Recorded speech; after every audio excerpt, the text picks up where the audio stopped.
부활인데, 먼저는 이제 지금 이 우리가 살고 있는 시대는 다원화된 시대 속에 살고 있습니다. 우리가 다원주의를 주장하는 건 아니지만은 어찌할 수 없이 다원주의 시대에 살고 있는 거죠. 그러니까 내 삶의 방식을 다른 사람에게 강요하기도 힘들고, 또 내 옳다는 것을 절대적인 것이라고 말하기도 힘든 시대 속에 살고 있다는 겁니다.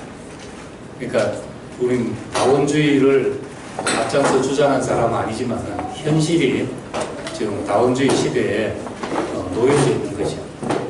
예, 그렇기 때문에 이제 내 삶의 방식이나 내가 옳다는 걸 가지고 다른 사람을 틀렸다고 말하는 것은 이제 그건 이제 지금 이 시대에 용납이 잘 안 된다는 거죠. 얘기하다 보면은 뭔가 대비해서 A가 아니고 B다, 이게 아니고 이거다, 이렇게 말하면 말하기가 참 편하거든. before, after 해도 편하고, not A, but B 이래도 얘기하기 참 좋기 때문에 쉽게 그런 방식으로 이야기를 하기 쉽습니다. 그럼 이제 이게 아니고 하면은, 이게 아니다면 그냥 지나간 게 아니라 그렇게 생각하고 사는 사람들한테는 싸움을 건 격이 되는 거죠. 싸움을 건 격이. 그러니까 우린 이제 어떤 내 확신과 내 삶의 방식과 이런 것이 뚜렷해야 되고, 그런 것을 누구 앞에 이야기할 수 있어야 되지만은 이제 그걸 가지고 남이 하는 방식과 남이 확신하고 있는 것에 대해서 그걸 틀렸다고 말하고 시작할 필요가 없다는 거. 예, 우리 사실 말씀을 하다 보면 이제 그런 것 때문에 불필요하게 싸움을 일으킨 경우가 참 많다는 겁니다. 그런 태도를 꼭 기억해 놓고, 이제 부활을 말하는 데 있어서도 부활을 예수님이 부활하셨다, 이 사실을 받아들이는 데 있어서 우리가 이해 방식이 여러 가지가 있습니다. 우리는 이제 이런 이해를 취한다고 해서 다른 이해 방식에 대해서 그것이 아니다, 이렇게 말하지 말아야 된다는 거죠. 그럼 이 예수님의 부활을 문자적으로 믿는 사람도 있고, 또 이제 이것의 의미를 다르게 해석한 사람도 있고, 또 역사적 마지막 날에 이런 일이 생길 것이다, 이렇게 믿는 사람도 있고, 여러 부류인데, 우리는 예수님의 부활을 우리가 또 죽은 자 가운데서 다시 산다는 것을 어떻게 이해하고 있나, 이걸 이제 명백히 오늘 좀 우리 생각 속에 정리가 되길 바랍니다. 예수님은 성경에 따르면 십자가에 못 박혀 죽으시고 사흘 만에 이제 다시 살아나셨다, 부활하셨다, 이렇게 말했습니다. 그리고 그 다시 살아난 예수에 대해서 베드로는 무덤을 찾아가서 열린 무덤을 봤고, 도마는 손에 못자국을 만져보고 옆구리도 만져봤고, 그리고 제자들은 함께 생선도 구워 먹고 얘기를 했다. 그리고 모임때 예수님이 갑자기 나타나셨다. 이런 이제 많은 경험들이 있습니다. 그래서 이제 예수님의 제자들은 역사상 누구도 경험하지 못했던 그 예수의 부활을 경험하고 우리에게 이제 그 사실을 증거하고 있습니다. 이제 이걸 이제 뭐 맞다 틀렸다, 믿는다 안 믿는다, 지금 그럴 필요는 없죠. 예수님의 제자들은 분명하게 확신을 가지고 이 사실을 전하고 있습니다. 그런데 이제 우리는 지금 그렇게 예수의 부활을 경험할 수는 없잖아요. 같이 생선을 구워 먹었다, 내가 옆구리를 만져봤다, 손에 못자국을 만져봤다. 우리는 이제 그렇게 예수를 전가할 수가 없습니다.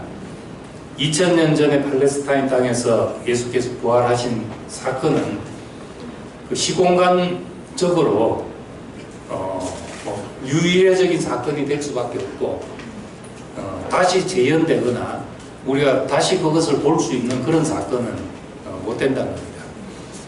그런데 이제 기독교의 그 핵심은 부활에 있죠. 기독교가 전하는 메시지, 세상에 전하는 메시지의 핵심은 부활에 있고 예수의 부활 때문에 기독교가 생겨난 것이요. 죽음으로 끝났다면 아무것도 아닌데 그 부활 때문에 이제 기독교가 생겨난 것이니까 그 부활이 없으면 기독교적인 소망은 없는 거죠. 없고 기독교 메시지 자체가 없는 것이라고 할 수가 있습니다. 그럼 이제 우리는 어떻게 이 부활을 받아들이고 어떻게 다른 사람에게 전할 수 있냐 하는 것이죠.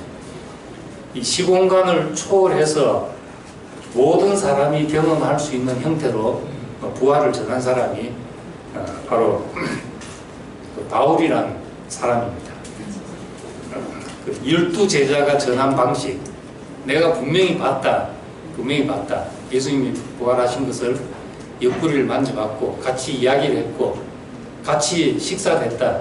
이런 얘기는 분명하지만은 이 시간이 흐를수록 전달력이 떨어집니다. 이 전성이 안 되지. 왜냐하면 이제 그 사람들은 분명하지만은 그 다음 사람은 이제 들은 걸 전해야 되잖아요. 본 걸 전한 게 아니고 들은 걸 전한 데서는 확신이 떨어질 수밖에 없죠. 내가 UFO를 분명히 봤다.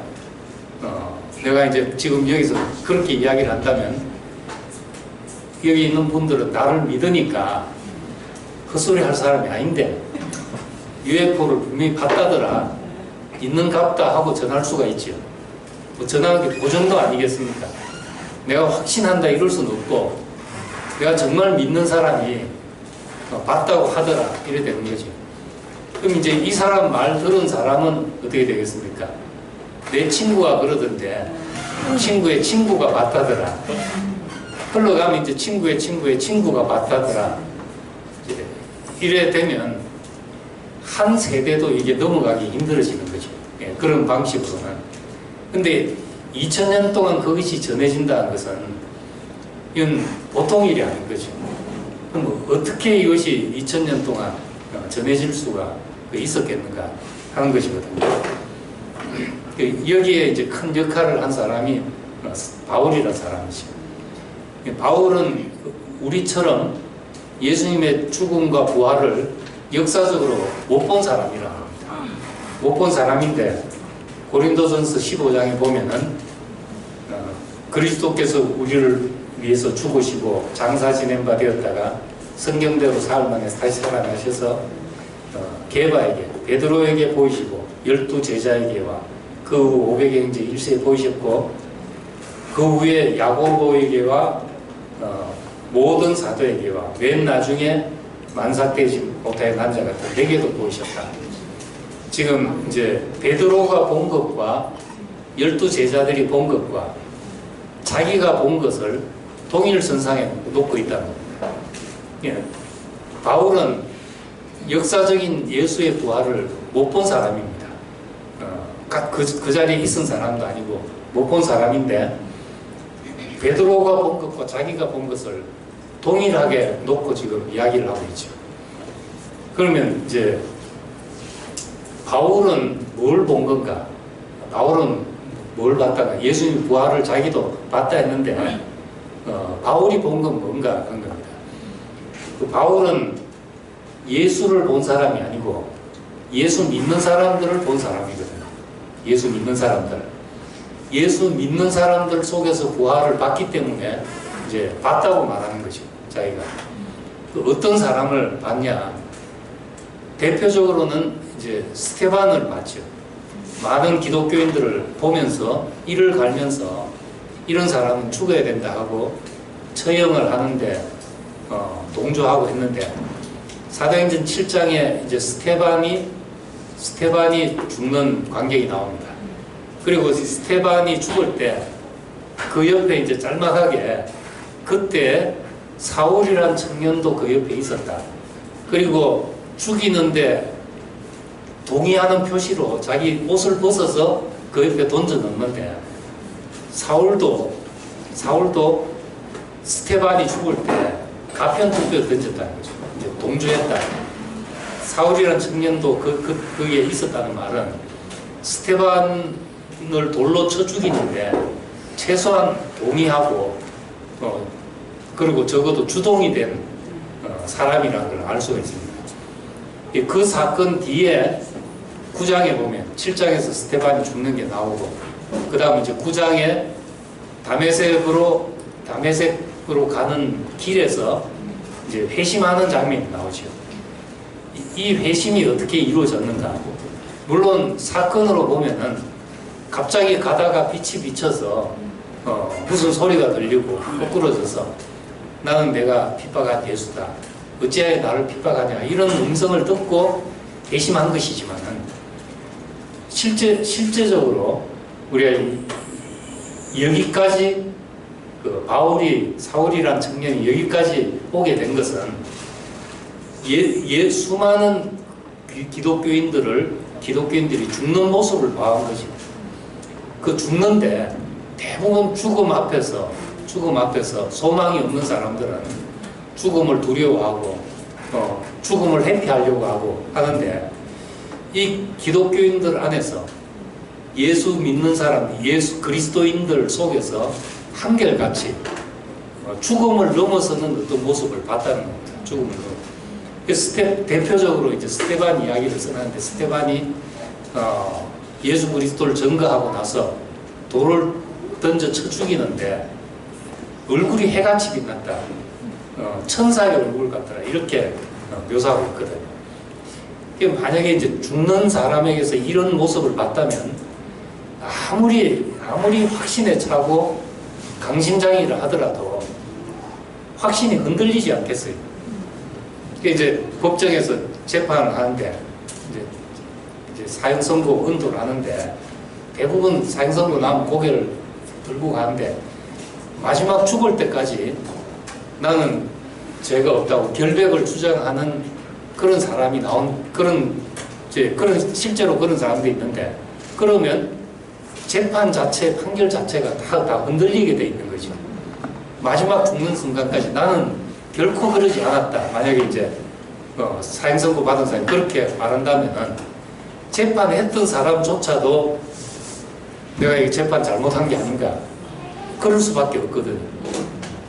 마찬가지로 이 돌로 쳐 죽여야 되는 상황에 놓인 사람들이 한두 사람이 아니고 자기가 많은 사람 지금 한결같이 죽는 데서 얼굴이 해같이 빛나고 천사의 얼굴같이 빛나고 저들에게 용 돌리지 마옵소서, 용서해 주십시오 이런 기도를 하고 이랬을 때 이것은 돌은 자기가 던졌지만 사실은 이 광경은 돌 던지는 사람한테 날라온 돌보다도 더 무서운 돌이었던 것이에요. 이 돌이. 이런 돌을 사울은 수없이 맞았다는 겁니다. 그러다 보니까 마치 권투 선수가 1라운드부터 계속 펀치를 맞아가지고 15라운드 가니까 건드리니까 넘어지더라 이렇게 된 거예요. 근데 사실 건드리니까 넘어진 게 아니라 잔펀치를 계속 맞은 거죠. 그리스도인들 보면서 자기 확신이 계속 흔들리기 시작해서 이제 그 결정타가 이 스테반은 이 사울에게 던져진 하나님의 결정타가 마지막 15라운드의 한방이 됐다. 여기서 이 스테반의 죽음에서 결국 예수의 부활을 본 거죠. 이 죽음에서 예수가 이 사람들 속에 살고 있구나 하는 이 부활을 본 것이거든요. 그래서 예수가 살았다는 이야기를, 이 헛소리 같은 이야기를 바울이 들었지만은 결코 안 믿었는데, 결코 안 믿고 이 헛소리 하는 사람을 다 잡아 죽여야 되겠다 했는데 이 사람들을 보면서 부활이 뭔가 하는 걸 다시 생각할 수밖에 없었던 겁니다. 예수가 살았다는데 어떻게 살았는가? 적어도 자기 눈에 볼 때는 예수는 이 자기가 죽이려고 했던 사람들 속에 살고 있었다는 겁니다. 이 교회 속에 다시 살아난 겁니다.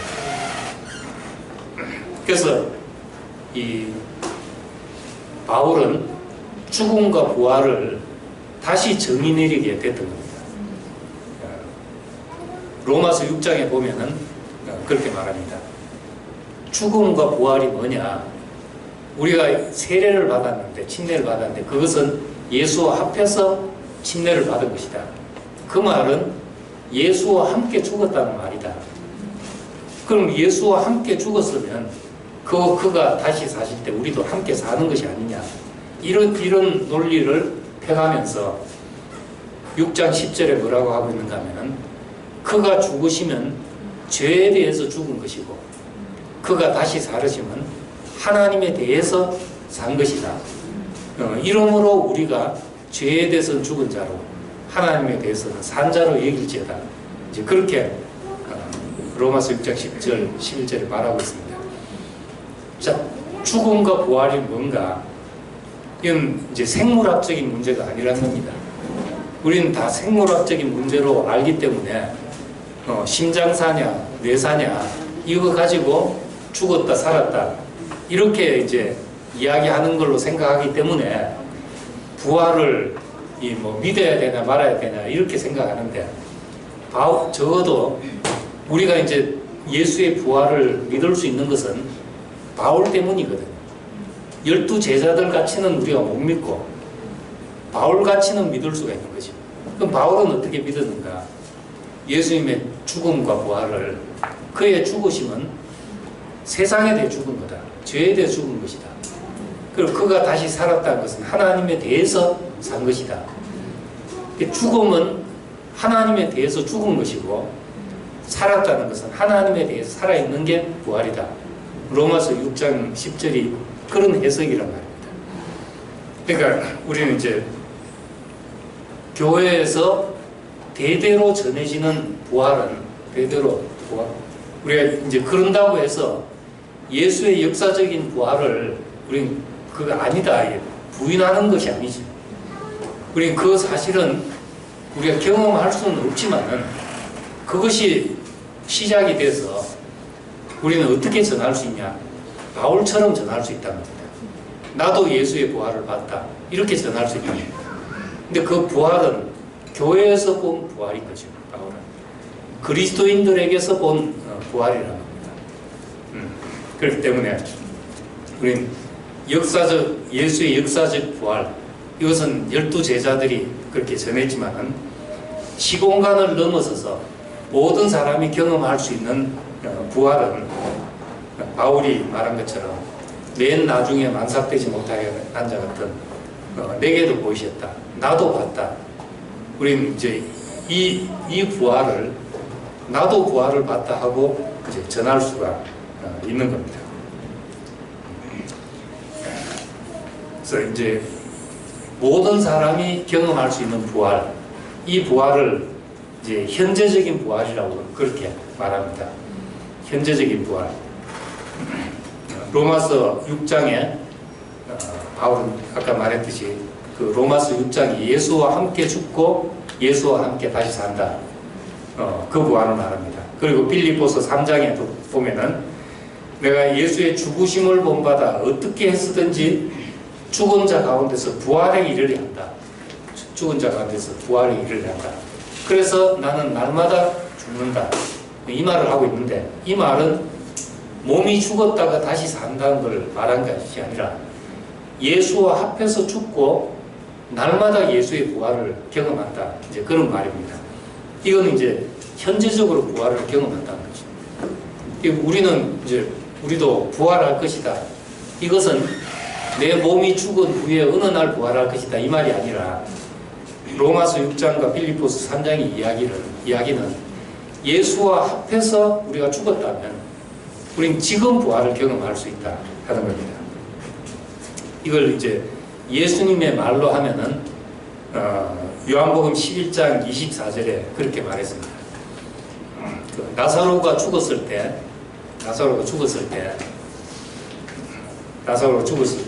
이제 뭐라고 했냐면 예수님이 좀 일찍 오셨으면 좋았을 텐데 일찍 안 오셔서 나사로가 죽었습니다 하면서 누이들이 이제 통곡을 하면서 울었던 거죠.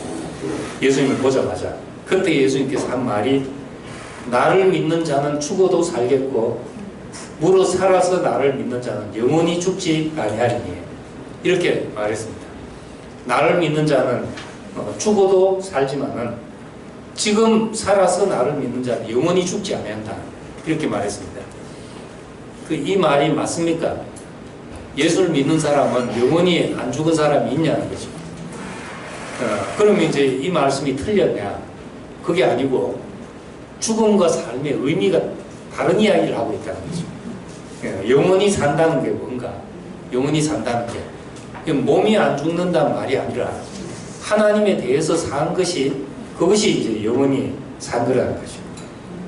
이렇게 말했을 때 이제 마르다가 이제 그 앞에 말했죠. 예수님에 대해서 믿음 있는지 하고 마지막 날 부활 때는 다시 살아날 줄 믿습니다. 그렇지만 지금 죽어서 슬픕니다. 이야기를 하니까 예수님은 나를 믿는 자는 영원히 죽지 않는다. 살아서 믿는 자는 영원히 죽지 않는다.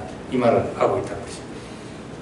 이건 몸이 안 죽는 것이 아니라 하나님에 대해 살아있는 지금도 살아있지만 죽은 사람이 있고 죽었지만 산 사람이 있다는 겁니다. 예수가 죽은 그 자리에서 내가 죽었구나 이렇게 발견된 사람은 지금 예수와 함께 부활을 누리고 있는 사람이란 겁니다. 이 부활은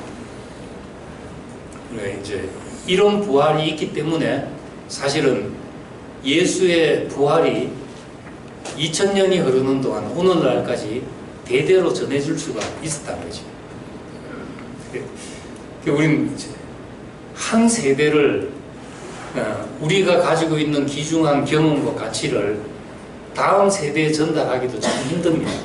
한 세대를 넘기기도. 유대인들에게 있어서 가장 탁월한 게 뭔가? 유대인들이 장사도 잘하고 머리도 좋고 한데 제일 역사적으로 탁월하게 그 가치를 인정하는 것은 전성하는 능력입니다. 다음 세대에 자기들의 그 정체성을 넘겨주는 거죠. 그러니까 도대체 어떻게 했길래 모세 시대는 적어도 한 1300년 전, 길게는 이제 BC 1300년 전, 길게는 BC 1500년 전 이렇게 보는데 그럼 지금 벌써 3300년 전 이야기잖아요. 그 신라 시대가 언제입니까? 신라가 삼국 통일하고 하는 게 300 몇십 년 아닙니까? AD 300 몇십 년. 그 3000 몇백 년 전은 고조선입니까? 그런 시대인 거죠. 그 시대의 이야기를 우리는 그냥 단군이 곰에서 나왔다 하는 이야기를 전설 따라 삼천리처럼 알고 있는데 이 사람들은 그들이 가진 어떤 민족의 공통 경험을 1300년 아니 3300년이 지나도록 지금까지 전하고 있습니다. 제가 이제 토론토에서 우리 교회 이제 형제 딸하고 유대인하고 결혼식 하는데 합동 결혼식에 이제 주례를 했죠. 이제 우리 방식으로 주례하고 이제 저쪽은 유대인이니까 유대인 방식대로 이제 결혼을 하고 그래서 그 처음으로 이제 유대인들이 어떻게 결혼하는지를 봤습니다. 우선은 이제 그 텐트를 쳐놓고 하는데 장막 같은 텐트, 그 유대인들은 꼭 그 결혼식 하는 거기를 이제 실내든 바깥이든 텐트 형식으로 이렇게 그걸 뭐라고 하는지 지금 까먹었네. 그렇게 해놓고 그 밑에서 합니다. 그거는 이제 자기들이 광야 생활을 했다는 것을 대대로 기억하게 하는 거죠. 자기들의 정체성이, 자기 민족의 정체성이 어디에 있느냐. 전에 그 신명기 26장에 보면 짤막하게 그렇게 기록하고 있는데, 그 하나님이 우리를 애굽 땅 종되었던 데서 불러내어서 가나안 땅으로 인도하여 내셨다. 이것이 그들의 가진 정체성의 핵심이죠. 우리를 불러내신, 애굽 땅 종되어서 불러내신 하나님, 우리를 시작하신 하나님, 이것을 결혼식 할 때도 그걸 상기시키는 거죠. 대대로. 그리고 이제 특이한 행사 중에 하나가 이제 포도주를 이제 발로 2번 짓밟는, 포도주병을 발로 2번 짓밟습니다. 하는 것은 이제 포도주병을 흰 천으로 싸가지고 땅에 놓고 이제 신랑이 이걸 2번 밟아서 포도주병을 깨는 것이요.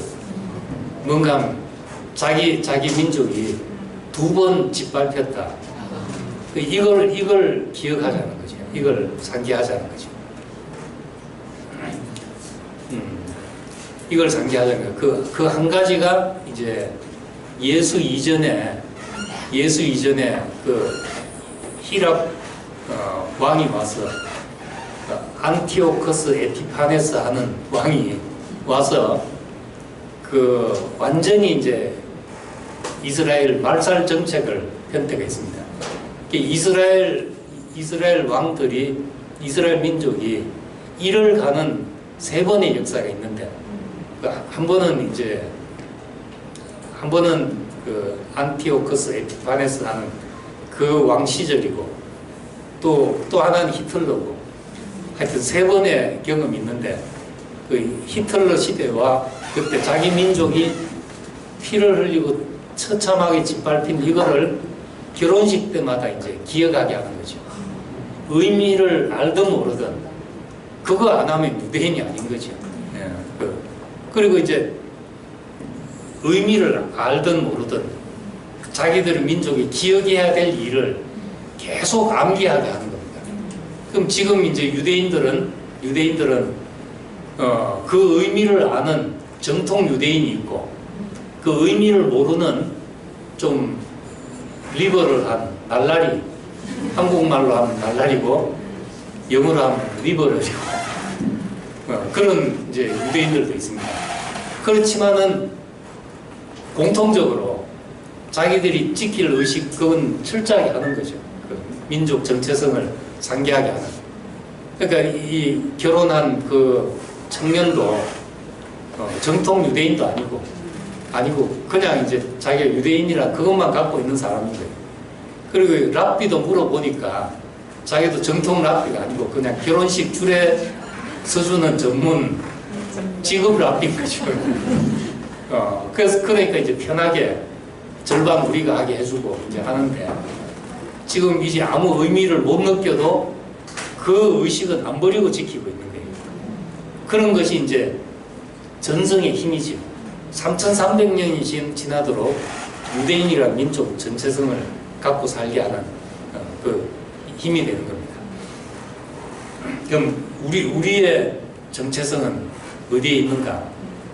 그 예수의 부활에 우리의 정체성이 있고, 이것을 토대로 여기서 들며 날며 꼴을 얻어내는 거죠. 이 부활 사건 안에서.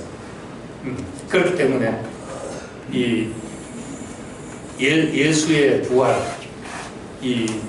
그런 현재적인 부활을 지금 경험하고, 그래서 우리 교회 간증이라는 것은 다 부활의 간증이잖아요. 부활의 간증.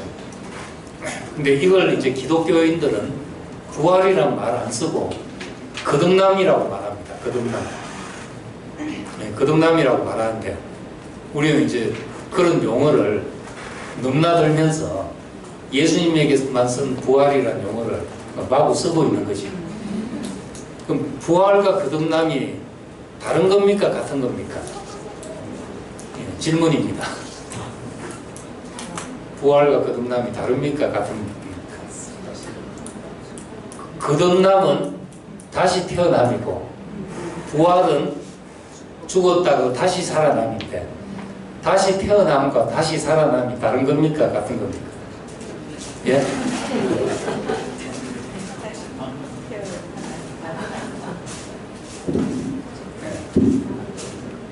97년도에 공개 토론을 할 때 첫 질문이 이것이었습니다. 이게 부활하는데 부활하고 거듭남하고 같냐 다르냐 같은 의미로 쓰냐. 보통 기독교인들은 부활이란 말은 예수님에게만 쓰고 거듭남이란 말은 우리 모든 사람에게 쓰고 그렇게 생각을 합니다. 근데 사실 꼭 그런 거냐? 성경은 꼭 그렇게 되어 있지 않습니다. 물론 요한복음에 이제 예수님이 다시 태어나야 된다 하는 말을 니고데모에게 한 것 때문에 그런데 바울은 실제로 다시 태어난다는 말을 안 쓰고 자기의 어떤 변화를 부활로 이야기를 하고 있습니다. 로마서 6장 또 빌립보서 3장 이런데 자기가 거듭남을 매일 경험한다 이렇게 말하지 않고 예수와 합하여 부활했다. 예수와 합하여 어찌하든지 부활에 이르려고 한다. 이런 말을 하고 있거든요. 그 내용은 거듭남이라는 거죠. 우리가 말하는 기독교인들이 그 거듭남을 바울은 계속 부활이라는 말로 하고 있다는 겁니다. 예, 그렇기 때문에 우리 이제 그렇다는 걸 알고 이제 이 말을 써야 되죠. 예, 형제들 간증 들으면서 낯설어 하는 것 중에 하나가 그거죠. 내가 부활했다, 네가 부활했다 하면서 막 부활의 잔치를 하는데 보통 거의 안 쓰는 말을 그렇게 쓰고 있거든요. 그러니까 와서 보고 이 잔치에 참여가 잘 안 되는 거죠. 참여. 설명이 이제 필요한 일이 된다는 겁니다. 근데 목사님이 2005년도 전후에 데살로니가서를 말씀하면서 교회의 하락에 대한 예방과 대책 이야기를 하면서 성경에는 근데 누구도 부활했다고 말하지 않고 있다. 베드로가 부활했다 이렇게 말하지 않고 요한이 부활했다 이런 말을 안 하고 있다. 오직 예수가 부활했다 이 말만 하고 있다. 그런데 우리는 이제 중요한 것은 예수와 함께라는 것이 중요하다. 예수와 함께 그 안에 포함된다는 게 중요하다. 그래서 예수의 부활 안에 우리가 포함되고 그와 함께 부활한다. 우리가 이렇게 말해야 된다고 이제 그때 이제 명백하게 이야기를 했거든요. 우리가 그런 표현을 잘 할 수 있으면은 누구에게라도 소화되기 쉽게 말할 수가 있게 되죠. 우리의 경험이 실제적으로 내가 끝나고 다시 시작된 경험, 나로서는 끝이고 하나님이 내 인생을 다시 살리신, 시작하신 그 경험을 말하는데 이 경험을 내가 부활했다, 저 사람이 부활했다 꼭 그렇게 말하지 않더라도 이것이 우리가 예수의 부활 안에 로마서 6장에 있는 표현들을 빌려서 예수와 함께 죽었고 함께 다시 살아났다. 우리가 그렇게만 말해도 누구도 받아들일 수 있는 그런 표현이 되지 않을까 하는 겁니다. 그래서 우리는 이 현재적인 부활의 경험을 가지고 예수의 부활에 참여하는 사람들이 되게 된 거라는 것이죠. 마지막 대목 읽겠습니다. 91페이지 마지막에 예수의 소원은 자신이 지나간 역사 속에 보존되는 것이 아니라 살아있는 그리스도인의 가슴 속에 보존되는 겁니다. 하나의 미리 땅에 떨어져 많은 열매를 맺듯이 예수 그리스도의 죽음과 부활은 수많은 그리스도인들의 삶의 과정에서 다시 열매로 나타나게 되는 겁니다. 이 부활 사건은 인류의 희망이고 주께의 영광과 존귀와 건세를 돌리게 되는 결정적인 사건입니다. 이 부활이 우리의 믿음이고 우리의 신앙이고 우리의 목표인 거죠. 이 부활을 바울이 말대로 어찌하든지 예수의 죽음과 합하여 부활을 경험하는, 이 승리를 경험하는, 이것이 현재적으로 나타나는, 이것이 이제 우리의 소망입니다. 여기까지.